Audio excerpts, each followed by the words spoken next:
Now, this is true for all forms of sports. I do want to make this clear. But sports and politics should not be allowed to interact in any way, shape, or form.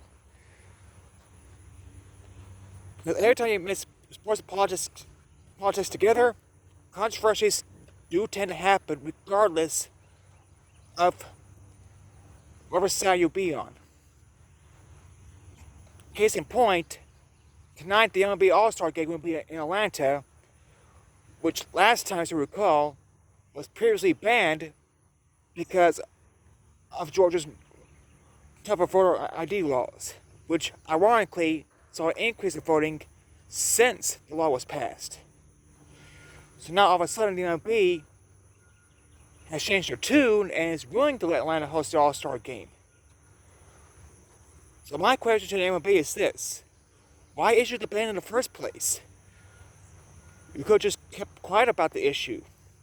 Or if you were that gung-ho about it, kept Atlanta from banning it. Get the ban on, instead of changing your mind years later. That's what the confusion part is. I don't get it. This is why, when it comes to sports and politics, both sides need to stay away from each other at all costs. Because you're only going to upset roughly half of your population, depending on which side you choose. That's what I'm trying to say.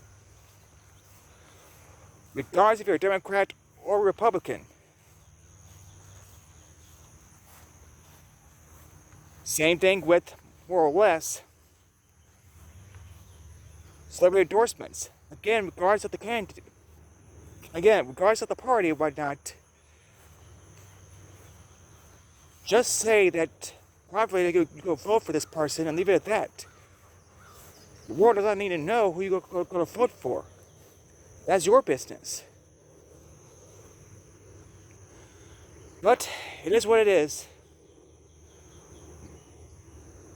Well, anyway, let's get back to the main topic of this video. And I will say, and this is about TNT's coverage again, which, as we recall from Chicago, wasn't that good. How was it in Sonoma, you may ask? It was better. I'll give it that. I'll probably say it's the second best broadcast TNT has done this year, barely behind Atlanta, though, from the excitement point of view. And for that matter, the Xfinity Series race Saturday between Connors Village and SVG was a lot better than what we had on Sunday, but that's a story for another day regarding that as well. Speaking of which, Bell wasn't too bad in the booth in the Xfinity race Saturday. I'll be comes back. But anyway, again,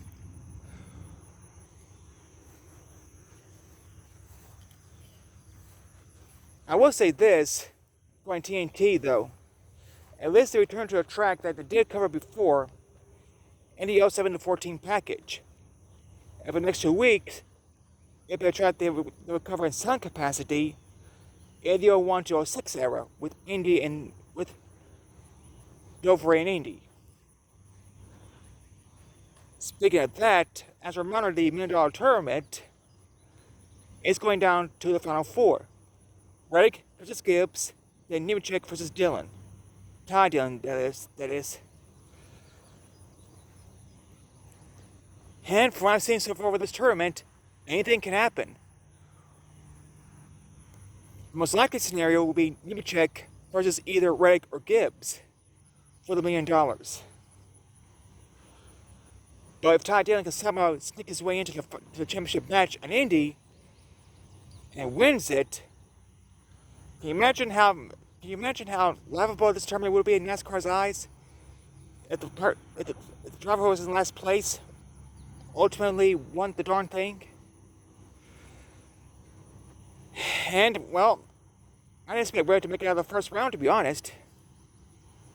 I mean, not Reddick, Dillon. I didn't expect Ty to get out of the first round, to be honest.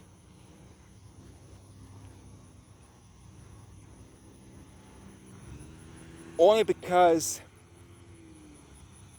the driver who was paired with him was more successful in Super Speedway racing by comparison. But it is what it is.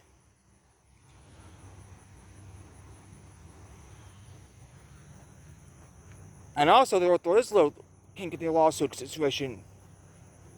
Federal Motorsports in 2011 wants the judge to keep the charge active to at least the end of the season ahead of their December trial date. Because as of now, they could lose the charters as soon as Thursday.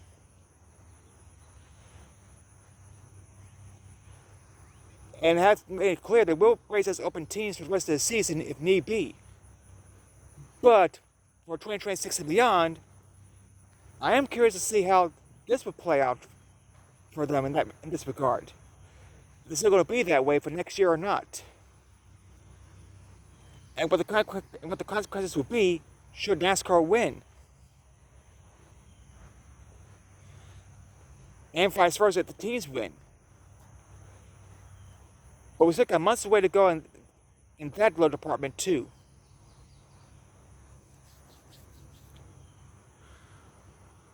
So because I don't have much time left with my videos, I'm going to wrap it up here. I'm going to clear some space and try to make a longer video next time. But I did want to give my brief thoughts on the All-Star Game, TNT's coverage, the lawsuit, and the tournament. So until next time, whenever that may be, I'll see you then. Bye for now, folks.